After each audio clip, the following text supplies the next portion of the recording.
विश्वामित्रतपःफलां प्रियतरां विप्रालिसंसेवितां नित्यानित्यविवेकदां स्मितमुखीं खण्डेन्दुभूषोज्ज्वलां ताम्बूलारुणभासमानवदनां मार्ताण्डमध्यस्थितां गायत्रीं हरिवल्लभां त्रिनयनां ध्यायामि पञ्चाननाम् जातिपङ्कजकेतकी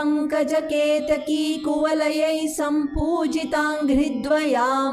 तत्त्वार्थात्मिकवर्णपङ्क्तिसहितां तत्त्वार्थबुद्धिप्रदां प्राणायामपरायणैर्बुधजनैः संसेव्यमानां शिवां गायत्रीं हरिवल्लभां त्रिनयनां ध्यायामि पञ्चाननाम् मञ्जीरध्वनिभिः समस्तजगतां मञ्जुत्वसंवर्धनीं विप्रप्रेङ्खितवारिवारितमहारक्षो गणां मृण्मयीं जप्तुः पापहरां जपासुमनिभां हंसेन संशोभितां गायत्रीं हरिवल्लभां त्रिनयनां ध्यायामि पञ्चाननाम् काञ्चीचेलविभूषितां शिवमयीं मालार्धमालादिकान् बिभ्राणां परमेश्वरीं शरणदां मोहान्धबुद्धिच्छिदां भूरादित्रिपुरां त्रिलोकजननीमध्यात्मशाखानुतां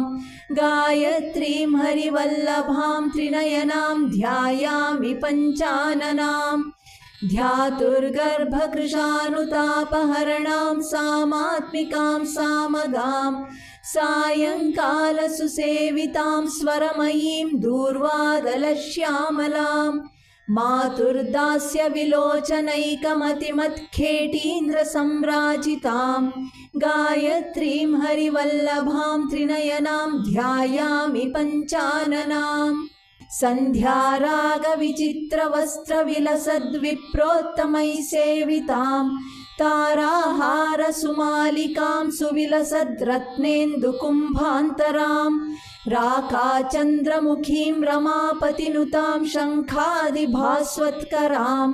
गायत्रीं हरिवल्लभां त्रिनयनां ध्यायामि पञ्चाननाम् वेणीभूषितमालकध्वनिकरैर्भृङ्गैः सदा शोभितां तत्त्वज्ञानरसायनज्ञरसनासौधभ्रमद्भ्रामरीं नासालङ्कृतमौक्तिकेन्दुकिरणैः सायन्तमश्छेदिनीं गायत्रीं हरिवल्लभां त्रिनयनां ध्यायामि पञ्चाननाम् पादाब्जान्तररेणुकुङ्कुमलसत्फालद्युरामावृतां रम्भानाट्यविलोकनैकरसिकां वेदान्तबुद्धिप्रदां वीणावेणुमृदङ्गकाहलरवान् देवैः कृतान् शृण्वतीं गायत्रीं हरिवल्लभां त्रिनयनां ध्यायामि पञ्चाननाम् हत्यापानसुवर्णतस्करमहागुर्वङ्गनासङ्गमान् दोषाञ्छैलसमान् पुरन्दरसमासञ्छिद्य सूर्योपमाः गायत्रीं श्रुतिमातुरेकमनसा सन्ध्यासु ये भूसुरा